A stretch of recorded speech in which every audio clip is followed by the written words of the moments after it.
you won't get hit by any of it at all. But you have to know exactly when you're supposed to do literally everything. And if you don't, you can get blown up. Yeah, the opportunity windows for escaping the ledge just get narrower and narrower the more Dom figures out your habits, and you just need to pick the right moment, the right option. Both of those conditions have to be satisfied.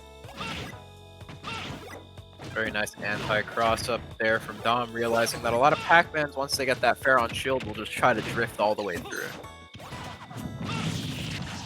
So again, the uppercut gonna get him grabbed, but Tether's low, and immediately, again, even though that uppercut missed twice already, he's still willing to throw it out. Ooh, very scary spot dodge after that axe. A little bit too obvious.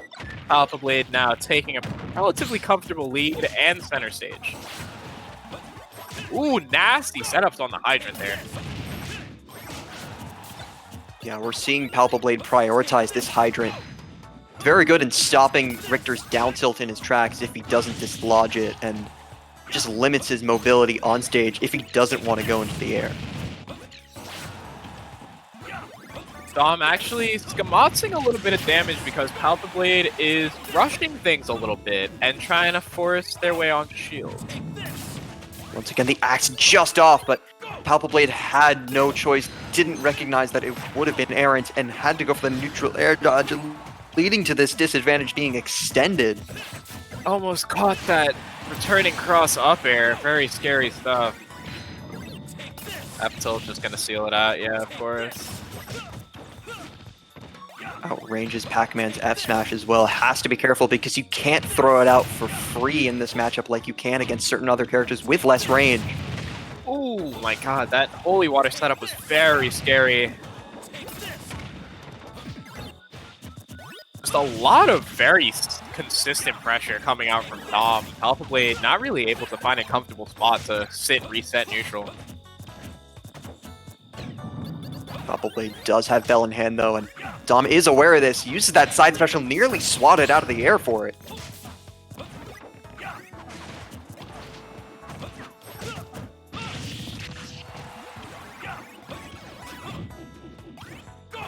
Very nice up Bs. Dom just consistent with the out of shield punishes. Palpiblade never getting away with it for free. That F throw not gonna take it just yet. Very close. Yeah, with that rage, you might have thought it had a chance. That Bell gonna poke through the stage, so has a bit of reprieve from ledge, but the axe is not a worthwhile trade for Palpiblade. Yeah, you've got all three projectiles flying at your face there. Very scary. Almost catches that up air off the delayed post-paralyzation hit stun. That's kind of nasty. Rare mistake from Dom, actually, going too low. Won't cost him too much since he was at 150, but just didn't provide the necessary distance for up air Tether to reach. Alright, F tilt into that returning cross, almost catches the up smash off that. Palpiblade taking a little bit more to the air now, realizing just don't want to deal with cross. Oh, that's going to be a kill. Yeah, Dom does have to be selective with not only his tether timings, but when he wants to actually grapple back to stage, because you do have that added vulnerability period, and Pac-Man's down air is active. Definitely a playstyle thing that Dom wants to keep moving here, but a character like Pac-Man who has Fair, which is just one of the quickest and largest pokes in the air, as well as Nair, you have to be careful off map.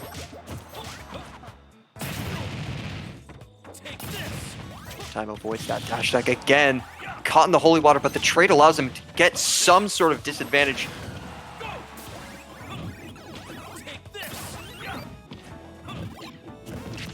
So far, that axe a little bit overshot. That one is not, though.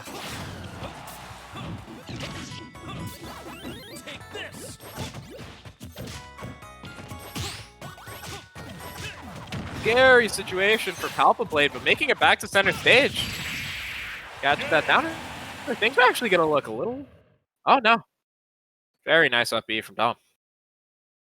Yeah, that uppercut, it isn't necessarily a kill move that Dom loves to go for too early, because he's staled it so often to the point where he doesn't even kill at later percents.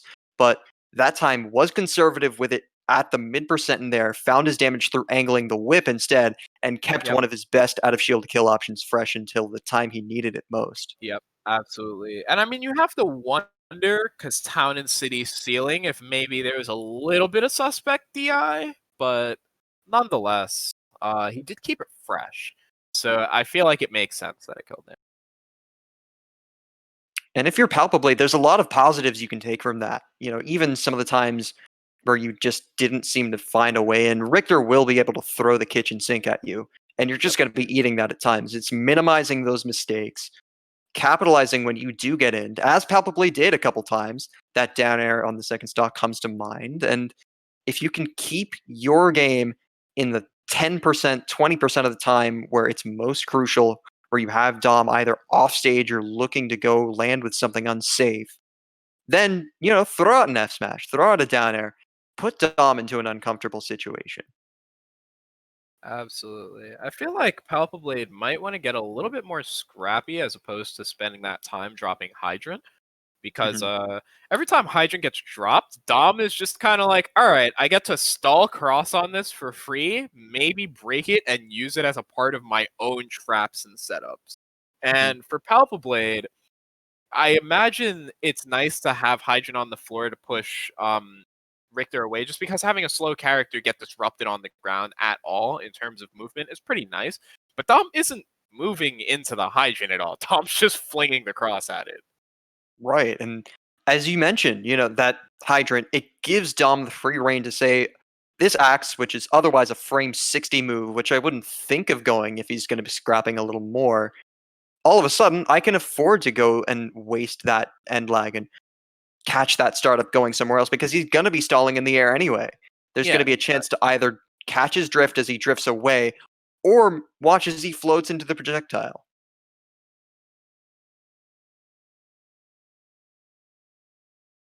All right, we're walking into game 2 here.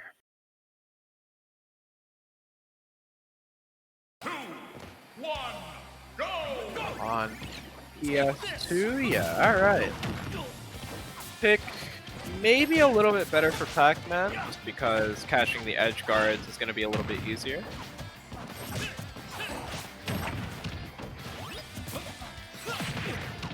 This is a stage for which Dom does have rehearsed setups. It'll be a matter of whether he can find any of them. Again, that situation with the cross and Hydrant coming up. Nearly got the dash attack into the cross as well to get an extension, but that down air into the holy water will have to do instead. Unfortunately, doesn't catch the landing soft up air to confirm for the kill.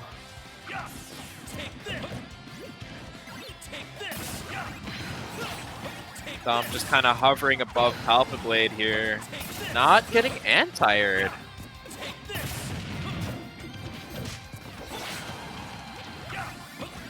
Very nice pressure. Very difficult to do so reliably when Dom has shown the propensity that, I'm willing to go for uppercut or up air earlier, as we saw right there. Yep. Palpiblade just opting to stay patient. Yeah, this patience really, really going to come in clutch for Palpiblade here, because it's important you just wait out the nonsense with a character like this. And now, holding the lead, Palpiblade is just going to have to not force things too much.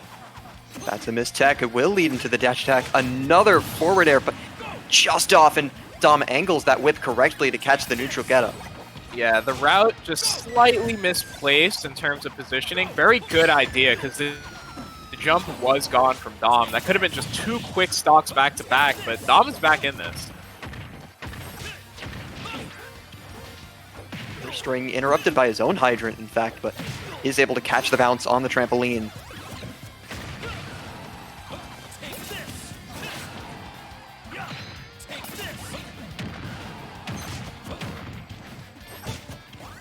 I think a scary thing here for Palpiblade is that there are a lot of situations where Dom is just kind of hitting shield once and then immediately punishing the jump out of shield. And Palpiblade has gotten caught by it at least 6 times this game alone.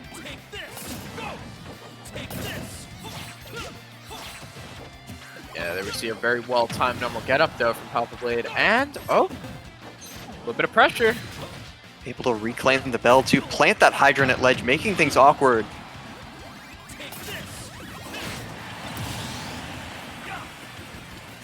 Had Palpiblade broke the Hydrant there, I think that was better, but, loses the stock first. Not too far behind, though. Yeah, things could certainly be worse.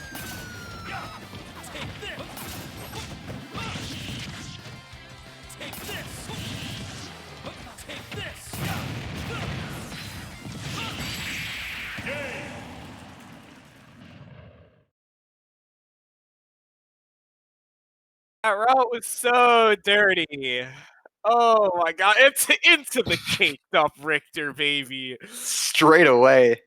I mentioned those rehearsed setups he has off those platform extensions, and we just saw one of them right there, ping-ponging back and forth between the down air, cross, and eventual uppercut. And while it doesn't necessarily have the best knockback scaling, it does have very good base knockback. And when you're starting the move from 2/3 away to the blast zone already, that's just so potent. And we had good reads from Dom, good reads from Palp, but can we talk about how Bronk literally hard read the end of that set? We got a nasty route into the thick Richter. It's just, you knew that the picture was going to be coming out eventually. We're going to have to bring it up, but as we move into this Red Bull replay, we're going to be seeing, the points where Dom exerted himself well and really made this set, and Game 2 in particular his own. Game 1 will begin with, but Dom just so good with these projectile placements, and even when Palpiblade found his openings, he only caught him with down air off stage twice, and really limited the damage in other situations. Yeah, we see that uppercut coming out. A lot of uppercuts out of Shield versus Palpiblade. Pac-Man, a character that just really loves rising aerials, so is always going to get caught by stuff. See the Hydrant bouncing back and forth, and Dom just taking his opportunity, pounces onto Palpiblade with that angled forward air. And here we see the point where the set and the entire game, this bodes really well for him going into tomorrow if he makes it that far, just converting and taking stocks at 20-30%. Yeah. Let's run this back a little bit. So we've got that nasty full hop water to get things started, and then the cross placement just so well done. And we've got that little wait as well before the down air because Dom just has those rehearsed, like you said, just understands the intricacies of those routes and really puts it together on the spot.